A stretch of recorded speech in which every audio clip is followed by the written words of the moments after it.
সব ঘাটই দেখছি, প্রিপারেশন সব ঠিক আছে। তার কারণ হচ্ছে যে কালকেও পর্যন্ত বিভিন্ন ঘাটে, অনেকগুলো ঘাটে কালী পুজোর বিসর্জন হচ্ছে। ন্যাচারালি সে ঘাটগুলো যে ধরুন কিছুটা এখানে যেমন কিছু ঘাট রাত্রিরে ড্যামেজ হয়ে গেছে, সেগুলোকে রিপেয়ারিং চলছে।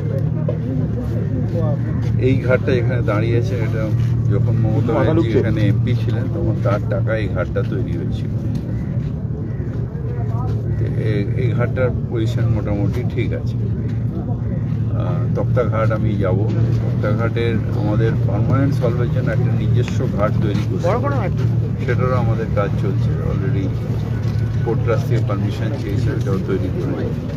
এখন যেখানে তক্তাঘাটে ওখানে আমরা চেনিং করে দিচ্ছি, যাতে যারা নামবে তারা যাতে ভেসে না পেয়ে যায়। কারণ ওখানে ড্রয়িংয়ের মানে মাঝে মাঝেই ড্রয়িং হয়, যাতে এই অনুষ্ঠানের সময় না হয়, জন্য আমরা চেনিং করে দিচ্ছি।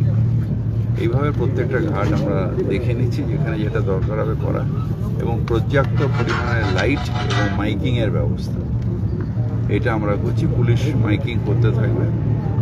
আর লাইট, যেহেতু কালকে রাত্রিবেলা আর পরশুদিন যেমন ভোর রাত্রি, দুটোর সময় অন্ধকারের মধ্যেই মানুষে এই ছট পুজো করবেন, পুজো আচ্ছায় থাকবেন, সুতরাং তাদের যাতে সুরক্ষা থাকে, পর্যাপ্ত লাইট, রাস্তাগুলো ঠিক করে, যেখানে ডন্ডি কাটতে কাটতে আসবেন সেই রাস্তাগুলোকে ঠিক রাখা, পর্যাপ্ত জল যাতে সেসব রাস্তায় থাকে, যাতে মানুষের কষ্ট না হয়। এই অ্যারেঞ্জমেন্টগুলো আমরা কলকাতা কর্পোরেশন থেকে করছি।